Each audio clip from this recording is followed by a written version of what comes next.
ওই দলিটা আমাকে ফিরিয়ে দাও বলছি। তোর বাবা এই দলিলে উইল করে গেছে, আকস্মিক ভাবে যদি তোর মৃত্যু হয় তোর সমস্ত সম্পত্তির মালিক হবে রামকৃষ্ণ মঠ। কিন্তু আমি বেঁচে থাকতে ওই সাধু সন্ন্যাসীরা তোর সম্পত্তি ভোগ করতে পারে? শত হলেও তুই হলি আমার বাবার বিজনেস পার্টনারের ছেলে। তাই রামকৃষ্ণ মিশন নয়, তোর এই সমস্ত সম্পত্তির মালিক হব আমি।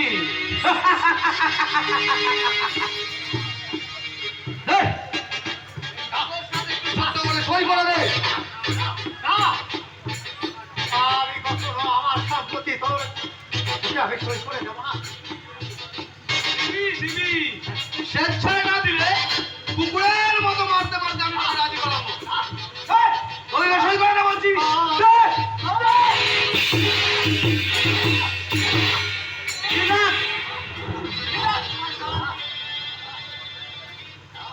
ধীরে ধীরে কাম করিতে হইবে।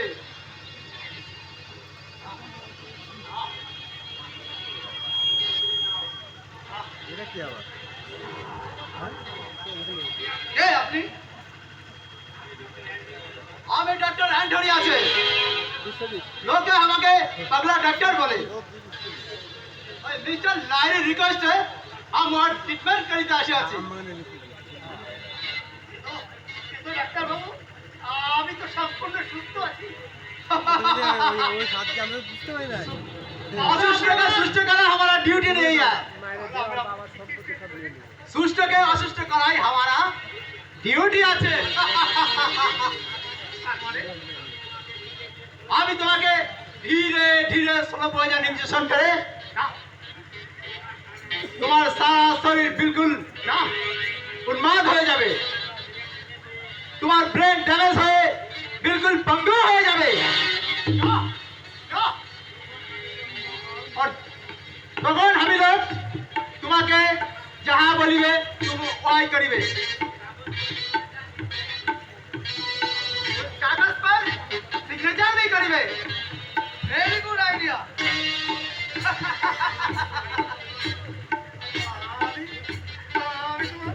अभी तुम्हारे पाए धरे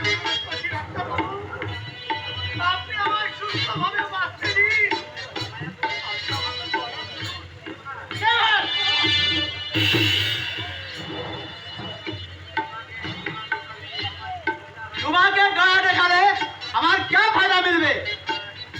बट मिस्टर लाहिरीर कथा सुनिले हमको लाखों रुपया बख्शिश मिलबे। तो আমি তোমাকে গলা দেখাবে কেন? দাদা দাদা রেখে বাবু, আপনি আমায় পঙ্গু করে দেবেন না। আমাকে আপনি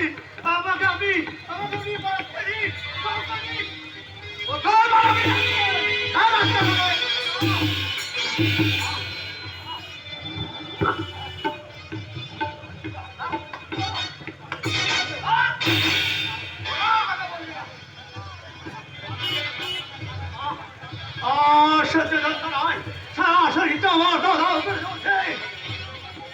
দেখি আমার হাত পাগুলো অবশ হয়ে আসছে। আমি আর পাচ্ছি না নগর।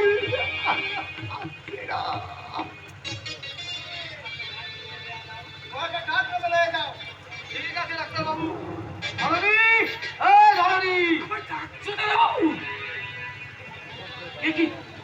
গৌতম দাদা বাবু ওইভাবে মাটিতে পড়ে আছে কেন? কি হয়েছে? ওসব তো জানার প্রয়োজন নেই। ওকে ওর ঘরে বন্ধ করে দিয়ে বাইরে থেকে দরজা জানলা সব আটকে দিবি। আর এই ডাক্তার বাবুর হুকুম ছাড়া কেউ ওর সঙ্গে কোনো কথা বলবি না। যা, ওকে নিয়ে যা। ঠিক আছে গৌতম বাবু, ঠিক আছে দাদা বাবু।